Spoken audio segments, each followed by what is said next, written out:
It's 12 o'clock. We can let some other folks stream in as they will while I start by introducing myself. For those of you who don't know me, I think there's very few of you, but my name's Valerie Young, and I get to serve as your Synod Executive and Stated Clerk for the Synod of South Atlantic. I am so glad you're here, especially today to talk about Earth Care. This is going to be a fun conversation, I think. I like to open these with a little, not little, it's actually, they tend to be kind of long. This liturgy is our opening prayer. Today comes from Liturgies for Wholeness, and the title is A Blessing for the Beauty in the World. O God of mysteries and miracles, how can it be that with each passing day, you create unique wonders, handcrafted works of art, simply for the sake of beauty, simply for the joy of delight? How can it be that you transcend understanding, yet are seen and known in daffodils and dewdrops, in hummingbirds and hibiscus trees, in the silence of stars on a cold, clear night? In the beginning, you were there. In the formless and void, you were there. All that existed was all that you are. And when you spoke, life and light began. We are enchanted, master and maker, by the artistry of the world. We are overcome, author of existence, by its eagerness to sing. As we stand before mountains, we are comforted, for you are our rock and our fortress. As we witness the wilderness of storms, we take heart, for the wind becomes still at the sound of your voice. As we marvel at sunsets, our souls are set free, for the one who paints the sky has a purpose for our lives. As we gaze upon full moons, we are humbled by grandeur, for galaxies and gravity exist within your domain. As we witness the first blossoms after winter, we are filled with hope, for you have created a world bound for resurrection. Your voice is all around us, speaking through the things that live. The mountains and rocks compose melodies. The trees of the field clap their hands, for even creation worships you. Thank you for revealing yourself through these small wonders.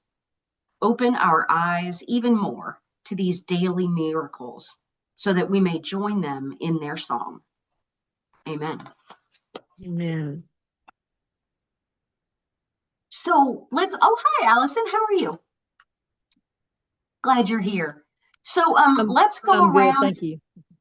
Good. Let's go around and introduce yourselves, your name, where you are, or what your church or where you serve, that kind of thing, and briefly, what brought you to the conversation about Earth Care Congregation. And I will call on you because it can get real messy in Zoom. So it's easier that way. Billy, why don't you start? Be our example. I can try. Hi, I'm Billy Sutter. I serve the Synod as one of the co-chairs of the Cultivate Committee, and we like to cultivate. Barbara is a part of us, so is Alice. So it's really good to be with y'all. One of the things that we get to do is to offer you the opportunity to become a network. If there are those of you who would like to think about working together across the Synod, across Presbytery lines. I know Monica, because she's in my congregation, has been reaching out to the other Earth Care congregation in our Presbytery. And there's not that many, at least in Cherokee. So y'all might want to think about, gee, would it be good for you to have an opportunity to chat together a little more often? But I'm a retired Christian educator, and I just kind of hang out and do all kinds of strange and wonderful things. Thanks, Billy. Joanne Dyson. Hey, I'm Joanne. I'm retired Presbyterian minister. The church I retired from was an Earth Care congregation, and for over 10 years. And we did a lot of cool things. The church I'm in is UCC, and given the building and things we're in, we're not allowed to do a lot of the earth care stuff I'd like to do.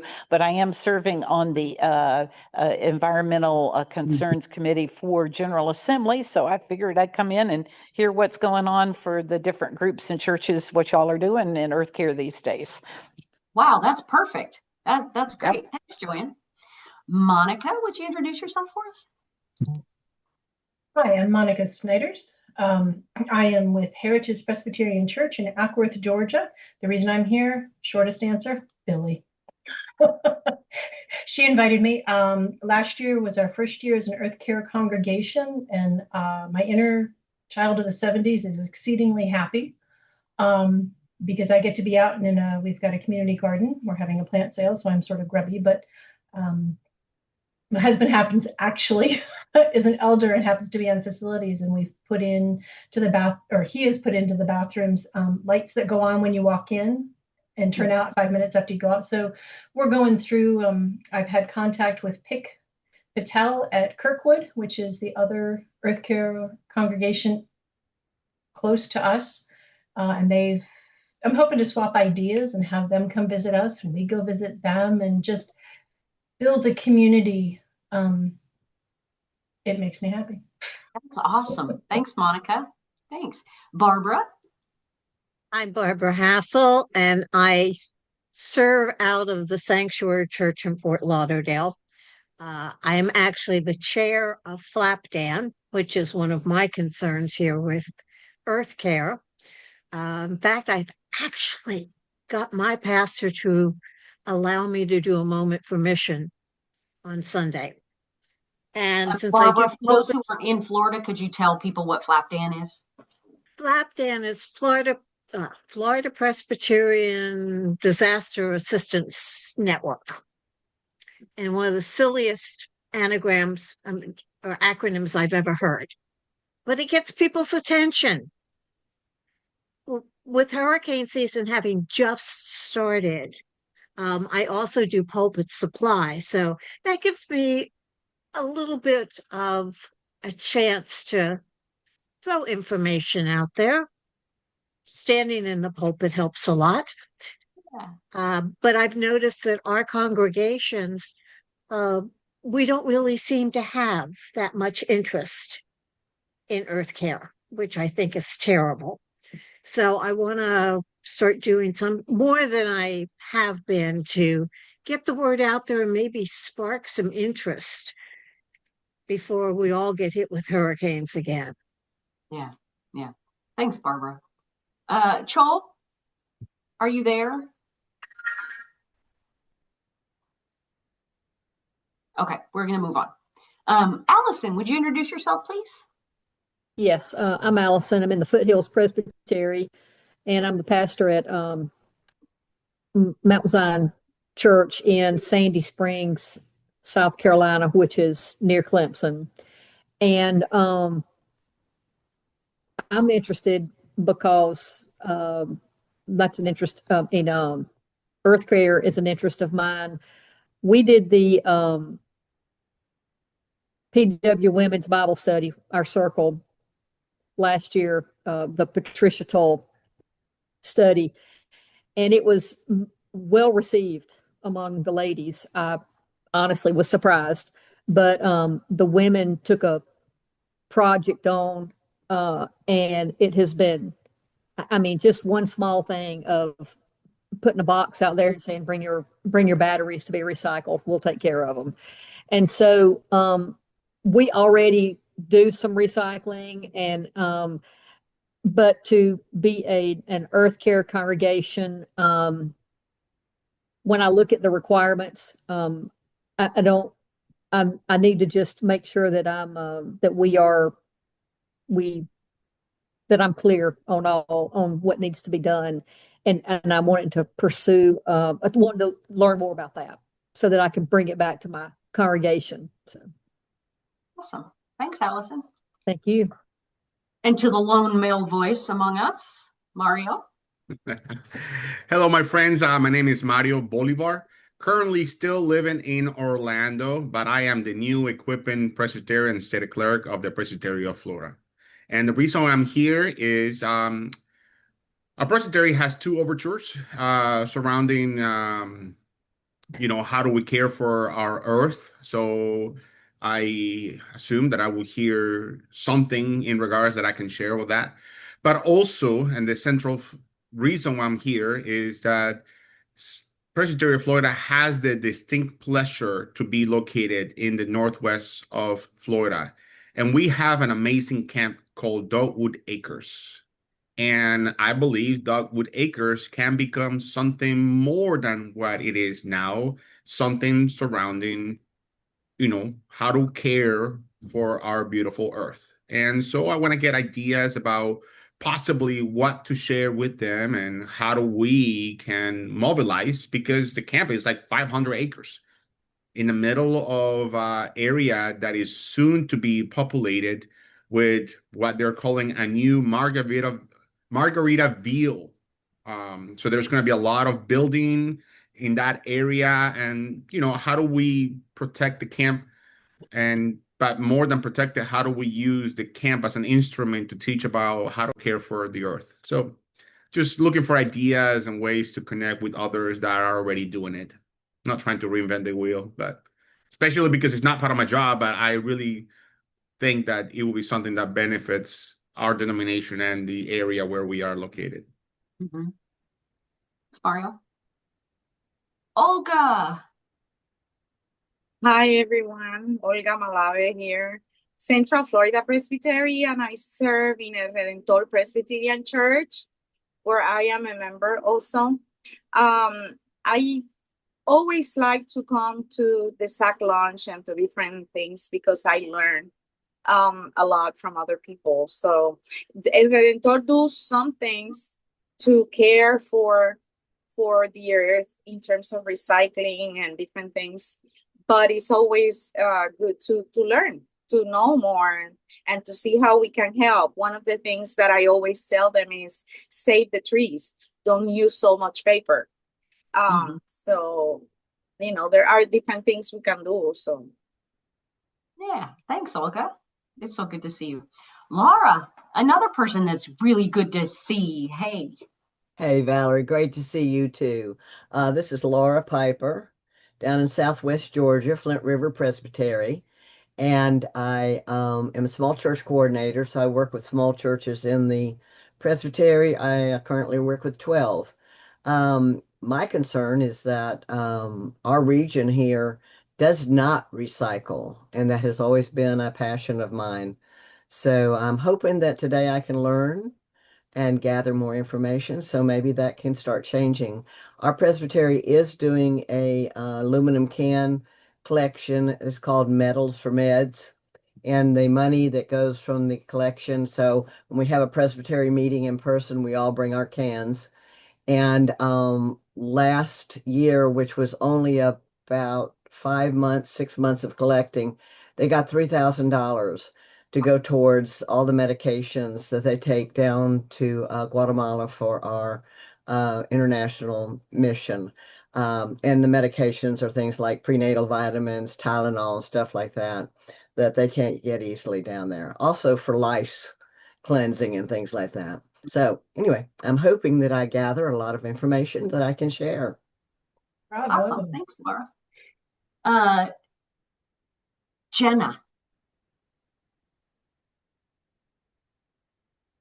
Hi, I'm Jenna Brinson. I'm in Trinity Presbytery in South Carolina, middle of South Carolina, and my congregation is Shandon Presbyterian Church. I'm a off, not on the bench, ruling elder. I'm also currently the chair of the Commission on Ministry for Trinity, which is a lot of fun. But I'm here because my church, my congregation is an Earth Care congregation, and we have been for a number of years. But one of our stalwart folks who has always been the one that pushed that has left us, and so gone to the Church Triumphant. Excuse me. And I'm hoping that, somebody, if not me, somebody else will step up and fill her role. But, I think this is always a good learning experience. Every time I'm on, I learn something about whatever the conversation is about. And so, so that's why I'm here. Thanks, Jenna. Manila? That's right. Yay. I'm a member of and a ruling elder at North Anderson Community Church Presbyterian, and we've been a Earth Care congregation since 2015. So we've been there quite a while, and an unusual church, but we trudge on.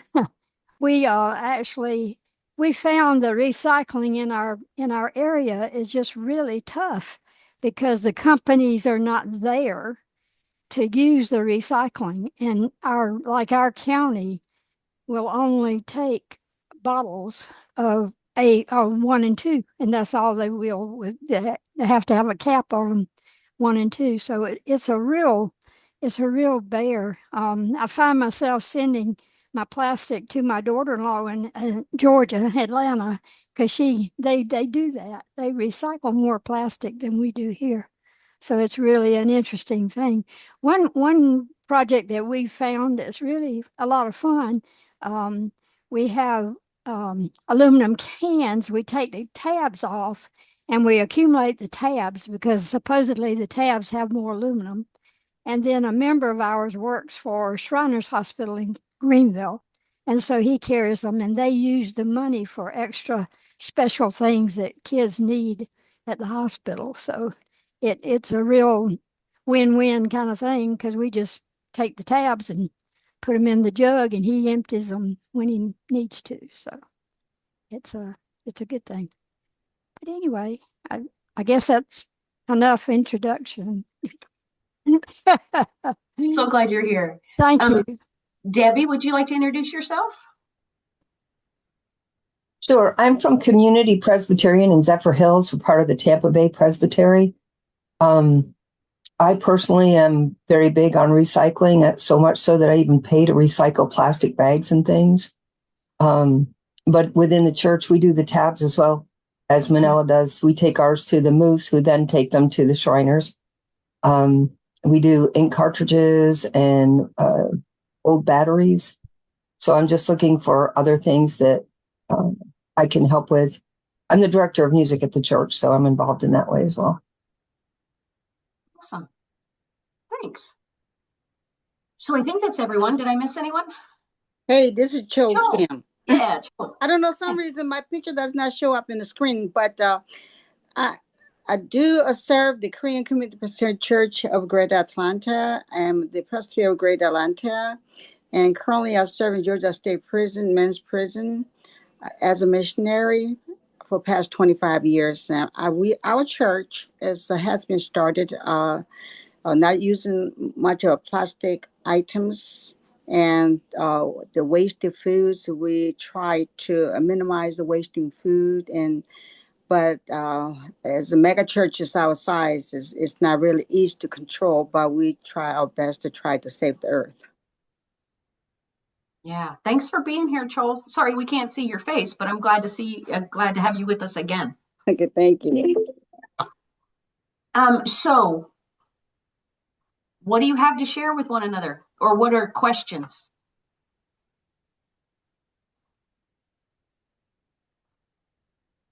I will begin with I cannot believe this, but I have never heard of a church that is what's the word that you use? That you are not eco. Earth Care. Earth Care congregation. What is that? I've never heard of it. Oh. And so what is it? How do you do? What are the benefits? How do we become one? Obviously, I don't serve a church anymore, but that sounds amazing. So, there are 35 congregations in Presbytery of Florida. I want to hear about that. Yeah. Well, on the Presbyterian PCUSA website, if you go in and Google Earth Care congregations, I can probably put that in the chat. No, I'll find it, but Earth Yeah, Care Congregations, PCUSA. All right. that's right. And they are quite active. And Jessica, um, thank you. Yeah, Monica got it Oh. in the chat. Mhm. So they encourage Earth Care, and they have all the information that you can Google and find out all about it. Really. Yeah. And Jessica Malden is the coordinator for it, and she's quite ready and willing to help in any way, shape, or form. It's not too late. You got till January for the cycle to start over. There are And various things that you check off. I mean, there are worship components. There are Oh, they have worship components. yes, Uh-huh. there are mission Oh, components. yeah. There are education, components. Education. Yes, facilities, and grounds. right, right. There are just a ton of things that you can find out about. But in order to become designated as an Earth Care congregation, there are certain things that you must comply with, and make sure you check all those boxes. Well, one of the other things that is available, and I think that's where part of our problems come, is that we can't narrow it down as to who we should recommend, who we should be involved with, because there's also Presbyterians for Earth Care, which I do work with them too, and they do a lot of training and education webinars on a regular basis. But I think part of the problem is there's so much that can happen at the GA level and is spread out that we don't know about it. And you can't stand up in the middle of a worship service and go down the list.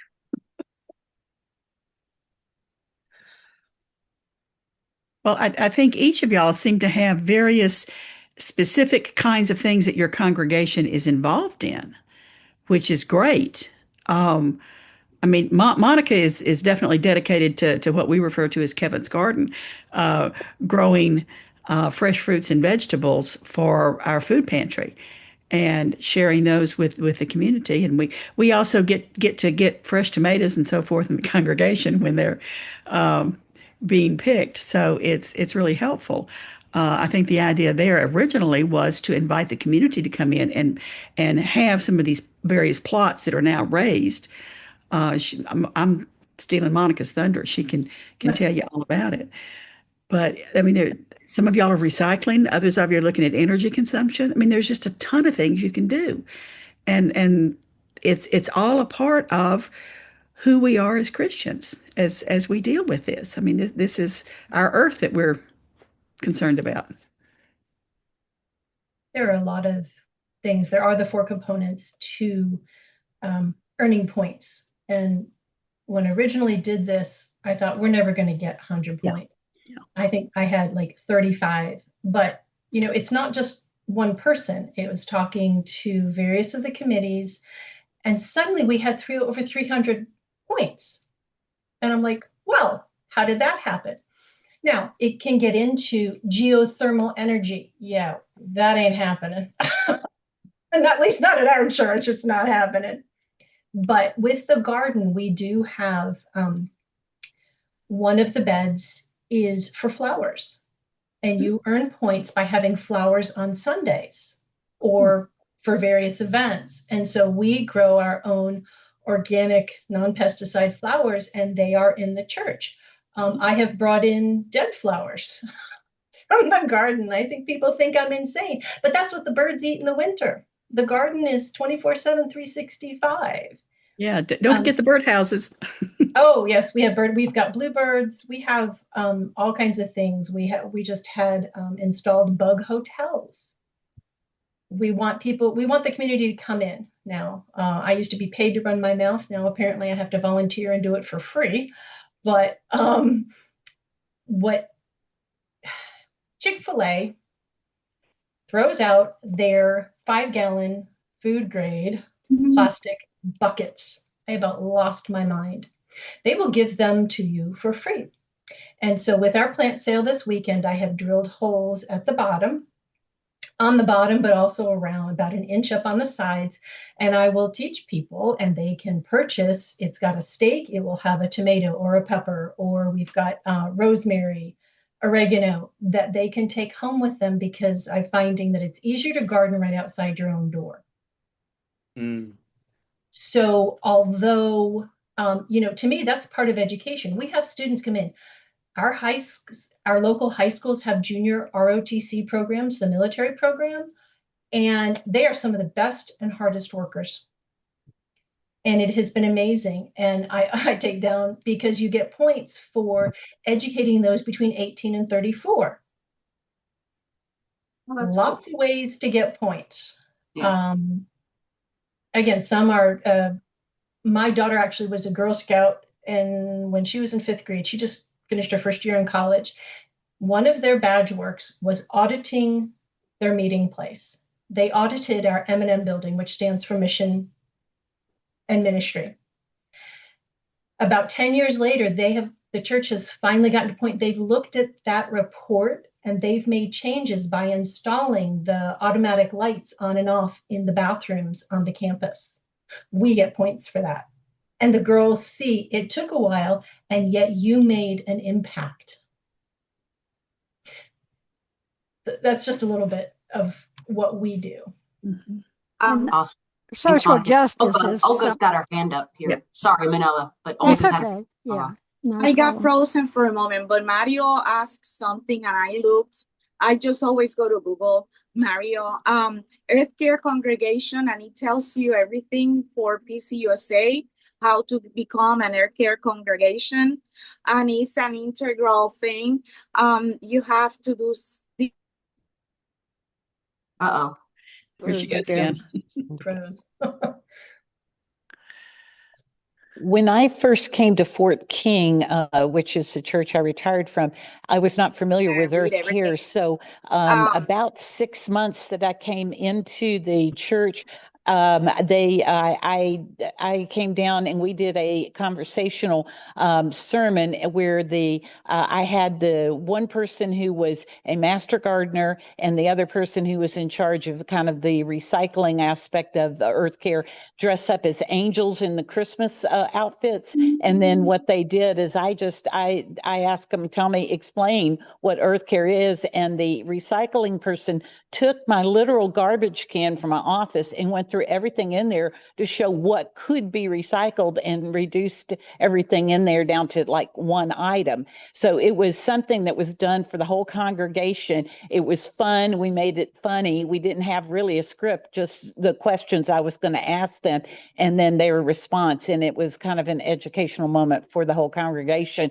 as well as for me as new pastor. And I'm sorry I interrupted. You were frozen there, so I just popped in while you were frozen. So I'll back out now. Olga, go ahead. I'm not frozen anymore. Not anymore. No. Okay. I don't know how much you heard, but like I said, it in a short way, Google will present how the Presbyterian Church does the Earthcare congregation program. So it tells you there. It's easier. If you want to go to the page to PCUSA, fine, but Google give it to you, and it's pretty easy. I mean, it gives you all the steps. Yeah, I mean, there's a difference from knowing the what. What I'm just loving to hear is the why of all of you. You know, the what. Yeah, you can Google the what, but there's no amount of testimonies about the output or the reason of the why this is something that preaches the gospel in the most effective of ways. And so yeah, in a Redentor, we have, for example, a little house that is recycling clothing that are going to go to places in Africa. That's one of the things that we have there. We're gonna start a garden in the very near future. It's already approved in the back of the church, where we have some space that is not being utilized enough. So we used to recycle the cans that we use in the whole church. Different things. We try to change the plates and the things that we use. You know, the paper, for example. You know, try to not to use so much paper when we can do things that electronically. Things like that. Yeah. So my question, I have a question for those of you who have done a lot of this work is how do you, back up just a second. I was at a Presbyterian meeting recently where the host church, and you know, most of them serve like coffee or, you know, little breakfasty things, continental stuff or whatever. And the church was using plastic coffee cups, kind of fancy plastic coffee cups. How do you help a church transition from something like that and to what? What do you transition to? Yeah, that's my question. Because that's a place to start, right? Something that we do within our own congregations all the time. How do you help folks understand the need and the direction to take? There are more compostable plastic coming out. And that's the big thing, is to seek that out. So the outreach committee perhaps would go together with the facilities committee and work together to try to come up with ways to work that. And that would be part of the points that you would see when you decide to, you know, to go for that certification. It's amazing how many simple things we can do, but the outreach, social and justice fits in there. So there's a lot of other avenues that churches can focus on their impact with social justice and what they can do for that as well. So that's a big, if you don't have the property to do a garden, you know, there are just so many things that you can do, is to pull attention to the needs of the community and the state and the area that we live in. And international as well. Jenna, go ahead.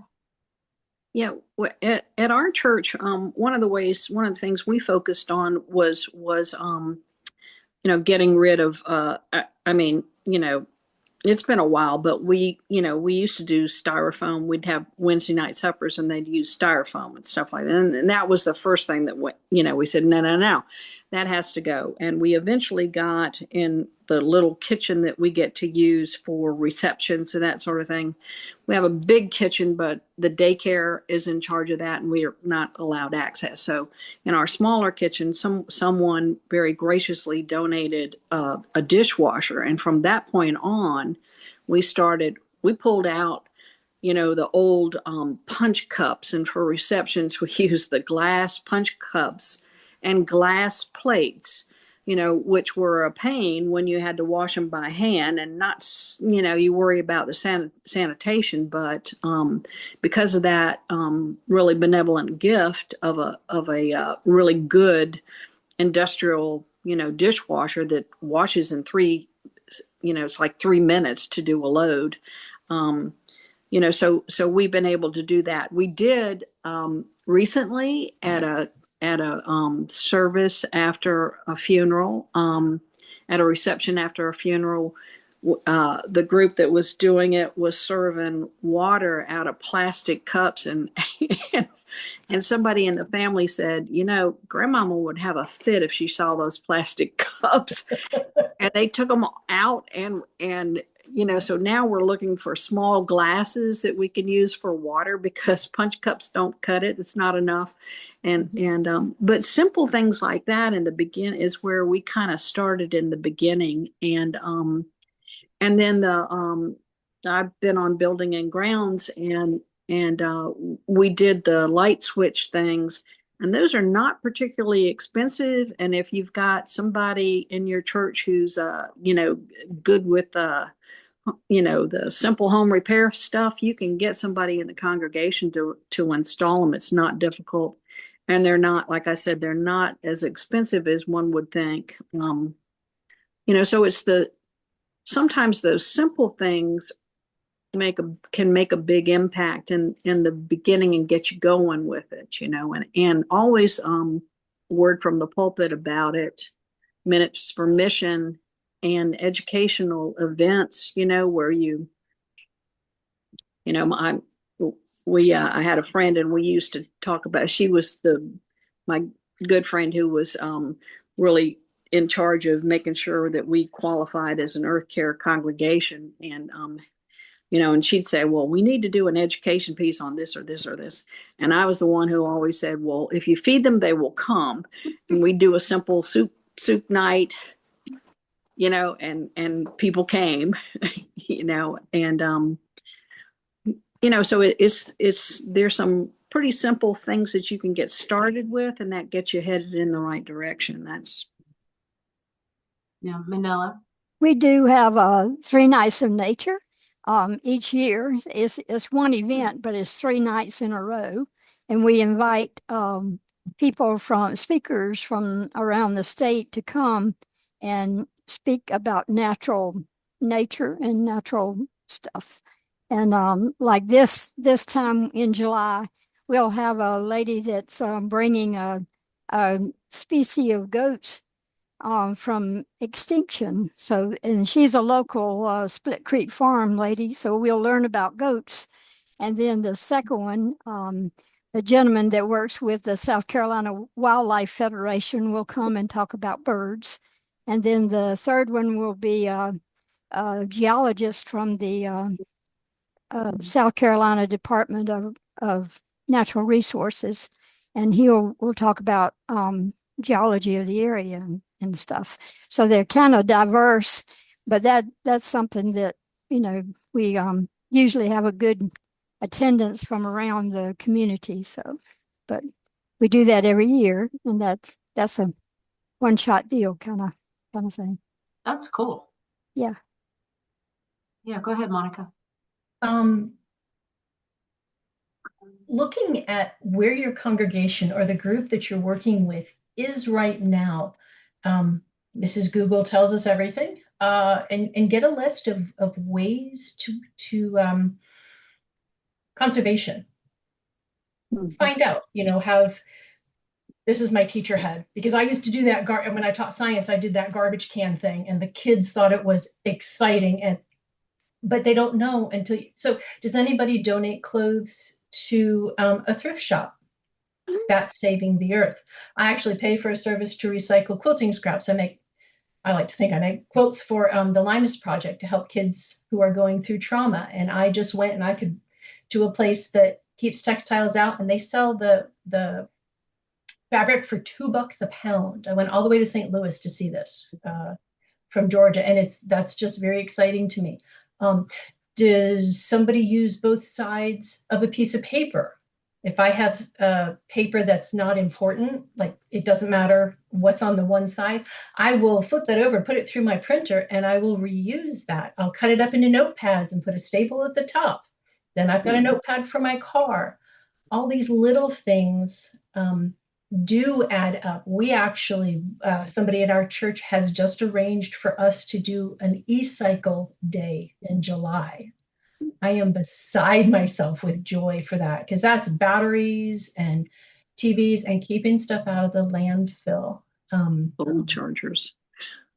Yeah, the chargers, the cords. Yeah, the old all kinds of stuff. Everybody's got a drawer full of them at home somewhere. Yeah. Right. Yeah. You do have to have the support, but looking at the people that you're working with, what interests them? What floats their boat? Does anybody have porch pots? That's helping the earth because you're supporting pollinators. They don't really think about that, but when you make them aware of it, it makes you feel really good. Mm-hmm. Jenna. Another thing that our church did, maybe 2 years ago, is we got in touch with the energy provider, our local, people that we pay millions of dollars to for not millions, but money to keep the lights on, et cetera, et cetera. And they'll come, most of those companies will come and do an assessment for you of your buildings, your grounds, at your church, and tell you, and give you suggestions of ways, things to change. I mean, a number of years ago, we went on this kick and changed out to all the LED lights and that sort of thing, and it saves a lot of money, and they can help you with that. So getting in contact with your local power supplier people is another thing that's an easy do, and most of those places will, companies will come and do an assessment for you for free.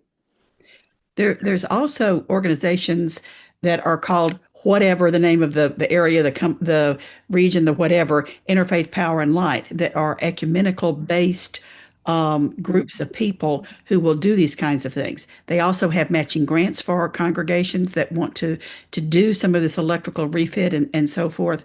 In our area, it's GIPL, Georgia Interfaith Power and Light. In Northern Virginia, it's never mind. I mean, it's just, Interfaith Power and Light. Look for that and see if you can find it, because it's a great organization. You can get involved in a lot of things. They have some cool stuff, y'all. So check them out. I have a question for you who are experienced with community gardens. We have a 17-acre park across the street from us. And I've had a lady approach me 2 or 3 years and wants to put some money toward beginning a community garden. Are there, I know you can Google and Clemson's up the road and all this, but are there grants that might be available to help get some of that going? Or are there any resources I should know about through us or through any insight or wisdom or? Well, the Senate has a grants program. I know that. Does that count? Well, yeah, sure. Especially if it's in partnership with local community or something. Yes. Okay. Yeah. Yes. Okay. All right. I can do that. Get in contact with your master gardeners and university. Well, she's a master gardener, so she's laid it all out, and right, but they'll donate plants, and they can give you ideas for grants. Valerie, the self-development of people, did you mention that one? I'm sorry, I didn't. Oh, self-development of people? Self-development of people also. Yeah, I don't. Yeah, you can take a look at that, but I don't. Chat box. I work in Louisville. I work in the committee for self-development of people, but it has to be people. It could be people from the congregation, but it has to be like a group of people that get together and decide, okay, we're going to do this for the benefit of the community. Okay. See? So. Monica, I didn't hear what you had said earlier. Sorry. Through the master gardeners, often they will donate plants and things. Look for your local universities if they've got agriculture going on, and the garden clubs. I'm actually part of the St. Augustine, Florida Garden Club. I'm an honorary member. But I know that particular club has money they want to spend. Okay. So yeah, the local gardening clubs. There's state ones and national ones, I'm sure, but. All right, thank you. And more than money, they may even want to help, right? And partner with that. The more partners, the better. I actually, I don't do grants. I'm just not there yet, but because we have a much older congregation, and it is much easier to garden if you can just walk outside and pick your beans for dinner. We did sponsor a half garden bed or a full garden bed. And we've gotten a lot of support for the monies because one of my goals is to have the garden be absolutely self-sufficient. Mhm. They bring in enough we had enough to buy a shed. People will donate, but we bought a shed. We've got some metal beds that are about 3 feet high. Filled the bottom of them with the cardboard and then got some good dirt to put on top so that they are raised and people don't have to bend down as far. And it's a place of retreat and meditation. Yes. So it goes beyond just the food. It feeds the soul as well as the mouth. I know of a congregation in California that, along with their labyrinth, have made gardens, especially for pollinators, who are then able to share their abilities to deal with flowers and vegetables and fruits and so forth. That is a beautiful experience if y'all are labyrinth walkers to be able to walk in a garden that is aromatic at the same time that you are being peaceful and thinking and you're walking your scripture or your prayer or whatever it is you're walking. But just an amazing experience. I wonder if uh, a small step for a congregation beginning where a community garden might feel overwhelming or making big sweeping changes might feel like a little too much too soon. If you could get a commitment to only plant natives, Mm. and specifically, especially pollinator friendly natives, right? That was our commitment when we moved to Florida. My husband and I, our commitment in our yard is to only plant Florida natives that are pollinator friendly. And that might feel a little less overwhelming to some congregations and the people that, do the planting and things like that every year. Pansies are lovely, but they're not deer food. Yeah. I mean, they're pretty, but yeah. Bunny food. Many of them you can propagate. And that's what I'm starting to do with ours. I actually had black-eyed Susan. I did not plant it. I didn't know what this thing was. And I'm like, let's just see what happens. And it is like, it's half the size of me. And you can take and propagate that and sell them at a plant sale or just give them away. We have done where we have the extra plants at the end of our plant sale that we don't have room for on the property. Our food distribution goes through twice a month. And my cohort and I stand up at the top of our hill. And as they drive by, would you like a plant? Here, take a plant home. And the joy on these people's faces is unreal. And they're still talking about it. And it's been about a year ago. Yep. That is loving the people. We have a food pantry at our church, and there are donations that come from a local food line, and we get a lot of their flowers. And the volunteers separate them and give them to the food pantry recipients, and it makes them just feel amazing. Another thing, the lady who wants to do the community garden, she will sprout seeds for vegetables, and so we give those away at the food pantry. And also, I had leftover seeds from my garden, and I went and I passed them out. I separated them and passed them out because these people grow gardens too to make their own. They do the best they can to make make their own food. And so one of the things that my person Judy has wanted to do, and we have sort of done this, is to have a like seed swaps, so seed giveaway. And that's something that I could see would benefit our people to give away seeds. And I could see my congregation donating seeds to be given away at the food pantry, so to the recipients. So anyway, that was the plants, though, were tomato plants, cucumbers. Those were just wonderful gifts to our people. So. And you can do those all in 5-gallon buckets, which are free from Chick-fil-A, and keep them out of the landfill. The little You're Lorax will exactly leave you right. wild. Some places apparently will make you pay. And yes, they smell like pickles. But if you're real quick, just developing these relationships for resources. But I mean, That's a great idea to plant seeds in and give them away. yeah, drill the holes around the bottom and you give them, make it easy, make the food and they will come. Make it easy. Supply them with the dirt and the stake and the little baby plant and tell them, put it up on a couple bricks and it does wonders.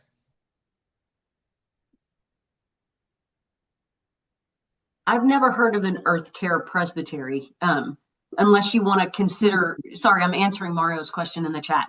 He asked, "Does anybody know about an Earth Care Presbytery?" Unless you want to consider those presbyteries who no longer have an office and have gone virtual as Earth Care friendly. I've never really heard of one. No, it's more like I know we are a presbytery that just built a brand new office in the middle of nowhere. And as a presbytery, when we meet, your points of mention are important. Like when we meet as a presbytery, are we a presbytery that is making good choices?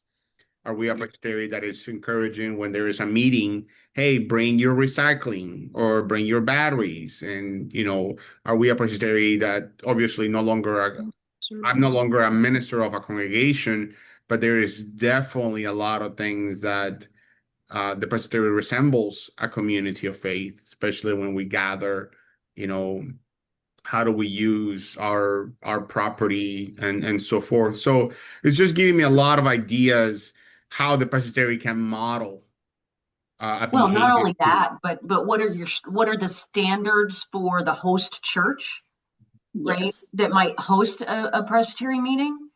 Are there standards of please don't use plastic, right? Don't use anything that's not compostable, those kind of things, asking people to be more aware. Yeah. You can't We're not going force to it. print the 100-page materials for you.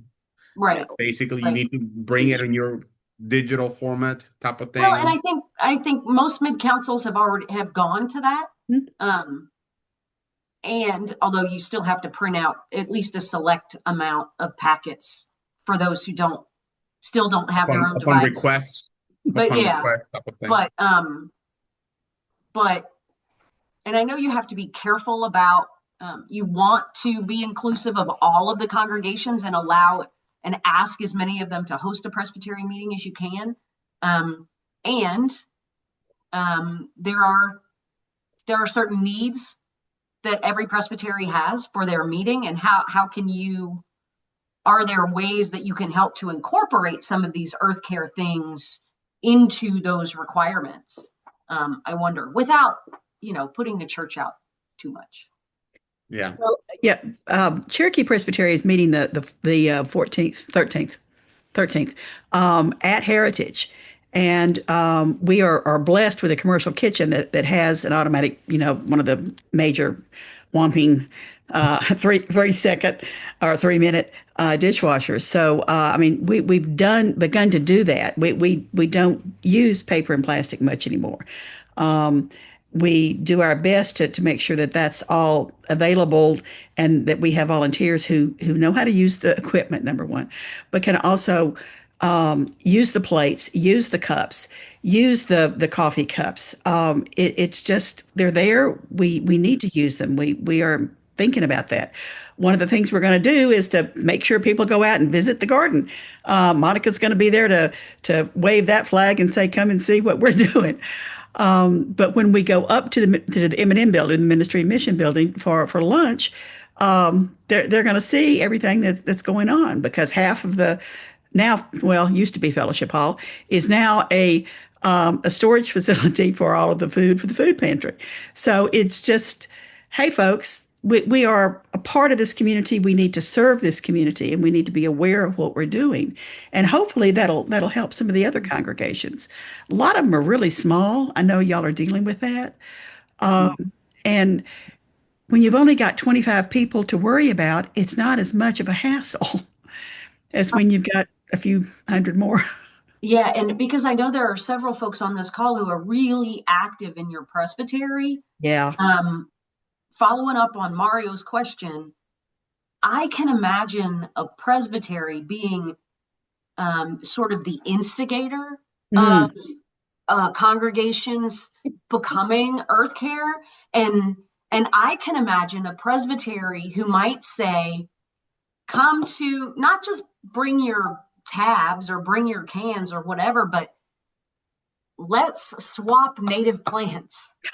Oh, that's a great idea. Let's swap native plants. Let's swap vegetable cut. Let's whatever that might look like to share those things, but get people going. Oh, this is right, and maybe that, and at the same time, in the same meeting where you do that, have someone either do a workshop or bring something to the presbytery about being an earth care congregation and how easy it is to start by planting those natives outside your entry, or whatever. I could see lots of ways to tie all of that in. Olga? Yes, the one thing that I've been hearing everybody, and I was thinking in terms of the presbytery, the Central Florida Presbytery have one Zoom meeting per year. And now that we have the facility of using Zoom, I think it's a lot of not traveling, not spending gas, so it's one of the things that we can use also in terms of saving the earth. That's an interesting perspective, Olga. Thank you for that. I'm going to start calling the Synod of South Atlantic a Earth Care Synod, because we only meet in person every 2 years. Well, you see, and people doesn't look at it that way, but it is. Yeah, absolutely. You can do a clothing swap. Same idea. Mm-hmm. If somebody makes quilts, I don't mind work. I like working with denim, and I go to. We've got mostly Mutts, which is an animal rescue.